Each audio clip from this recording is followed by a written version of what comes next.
Hi, my name is Sammy Onyancha. I'm the head of endoscopy at the St. Elizabeth Hospital in Frankfurt, Germany. And as Richard said, I'm going to lower the standards a little bit and talk about the X1 system. We had really great talks about the EBUS and the peripheral lesions. So I'm just going to give a little quick talk about it. These are my conflicts of interest. I think the biggest conflict I have is that I'm best friends with Julia Schletter, but I don't think that will affect my talk today. So I was talking to Julia the other day about the X1, and she was like, don't give us too many things about diagnostic yield or about how you can take a biopsy and all that. Just make it real. And the people who know me, they know that I'm a very, very big sneakerhead. I collect sneakers the last 3 or 4 years. So this is basically a walk through my apartment, all the shoes that I have in my apartment. It's a pretty long video. These are my girlfriend's shoes. And as you can see, it's a wide range of different shoes. There's Nike shoes, there's Adidas shoes, there's running shoes, there's walking shoes, and everything there. And that's basically what you have to compete with every day. Every day I have to decide which shoe am I going to take. So that's basically the interventional bronchoscopy. I'm going to skip because it's a pretty long video because there are pretty number of shoes. So when we're talking about the X1 system, I wanted to describe it the same way I describe my shoes. So which shoe do I pick? So if you have to think about it, you have the Adidas Superstar. That's the classic shoe. That's the NBI. So NBI has been there for a while. It's been established by the gastroenterologist. That's where you use the different light penetrations to accentuate the capillary vessels. If you move a little bit forward, so what came after the NBI? What came after the Adidas Superstar? That was the Air Force One. That changed the endoscopy. That's changed the shoe game as well. It's a comfortable shoe that allows you to walk and not have any foot pain. So that's basically the rotation ring. So that's the rotation ring, because with the rotation ring you can work a little bit more ergonomic. There's even a study tour about it, about the muscle strain that you have using the bronchoscope without the rotation ring and comparing it when you use it. And what came after that, I like to call the RDI the Ultra Boost. Anyone who's worn the Adidas Ultra Boost knows it. It's a very comfortable shoe. Once you have it, once you never want to walk without it. That's the RDI. RDI helps you have a sense of security when you're doing biopsies, because as soon as it starts to bleed, you're sure of where it starts. So RDI is the addition of amber light to help the detection of deeper vessels, especially when an hemorrhaging starts, so you can pinpoint the exact spot where the blood starts. I'm going to have a bunch of case reports to show you that. And then the TXI and its smaller cousin, the BIMAC, that's for me the Air Max 90. The TXI is basically, if you have an iPhone, it's the HDR mode. It splits the image into two. It enhances the contrast, it enhances the texture, and gives you a high definition photo. So that's the new white light. And for me, personally, it's like the Air Max 90, and because you have the Air Max 90, you have to have its smaller brother. That is the Air Max 1, and that's the BIMAC.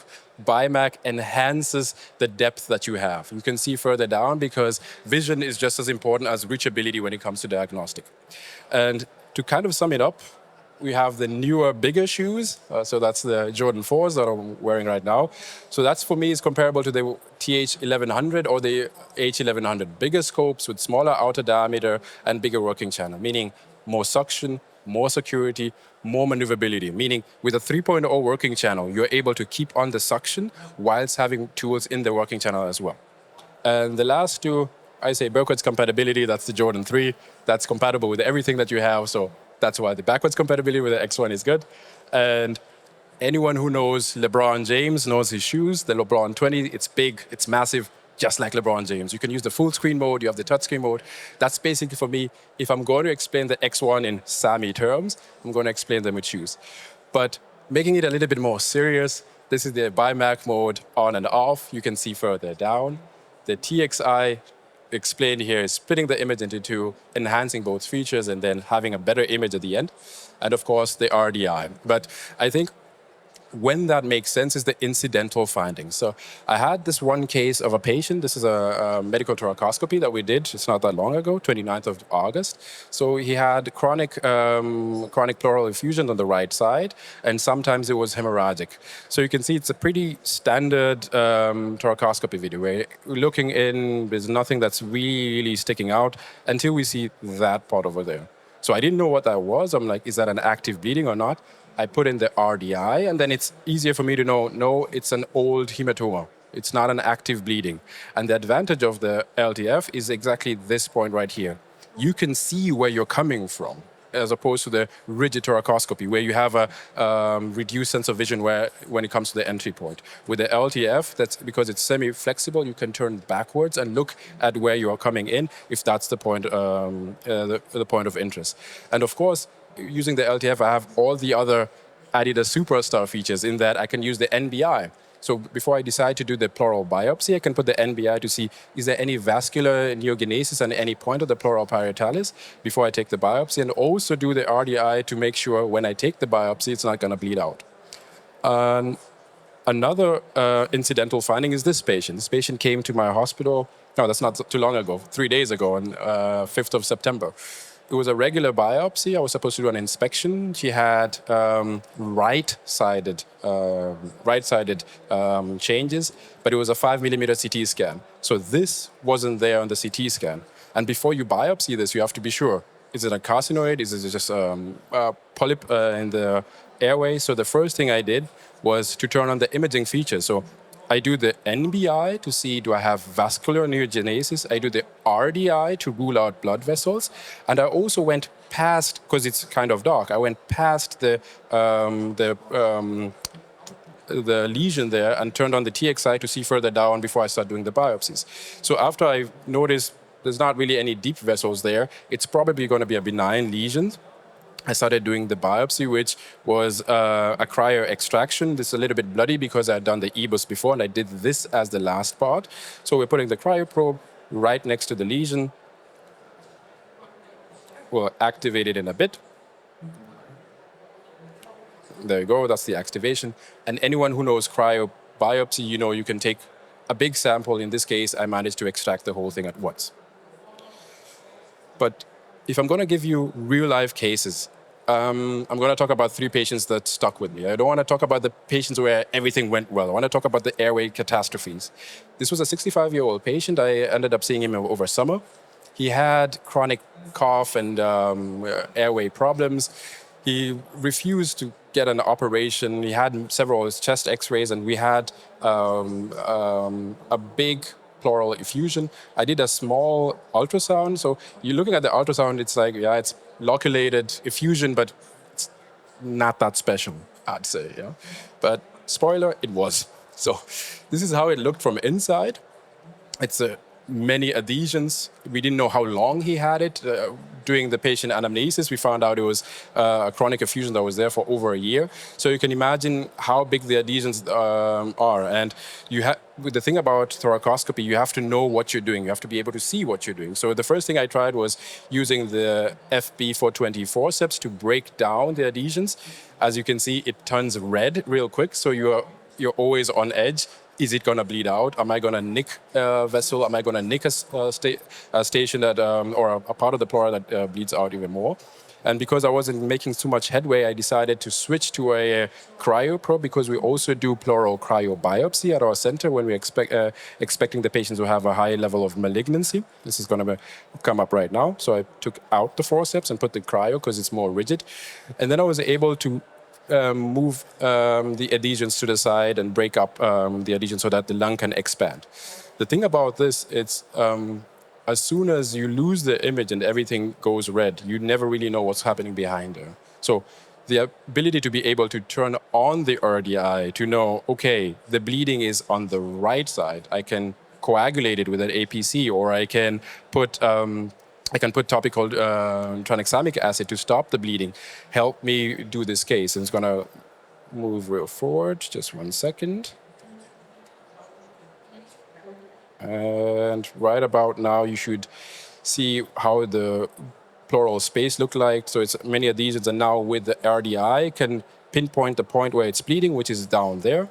And so you're at ease. So it's not a completely red picture where you don't know, what am I doing, where am I going to go? So that's one of the advantages when starting the pleural interventions, that you have the RDI on top of the normal imaging modalities to help you make the biopsies. So moving on to the second case, this was a patient, a 48-year-old patient, who came with an atelectasis of the left lower lobe. I think you can see it. I'll show the next CT scan. She had a history of coughing, a productive coughing, and we wanted to do a diagnostic bronchoscopy to see is it just a normal atelectasis or is there any obstruction in the way? So this is what the bronchoscopy photo looked like. It was a real big mucoid impaction. So we tried, first of all, the regular movements with the saline solution. I couldn't eat yogurt after this. I just have to mention. That was a really, really weird intervention.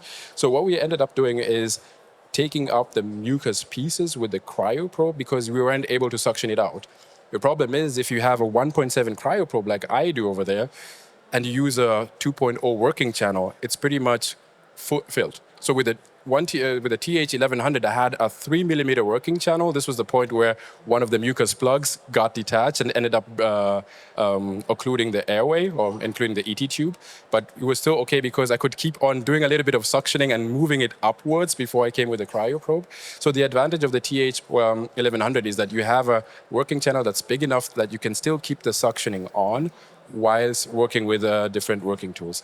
The patient and this received a balloon dilatation, and this is another advantage of the BIMAC, that even having the balloon filled with water, I could still see through the balloon without a problem. So I know I'm not at the periphery, and I know I'm not making a pneumothorax. So this is how her lung looked after. So we managed to open up. There was still a little bit of mucus, but that's the sixth segment. You can see that the airways are all open.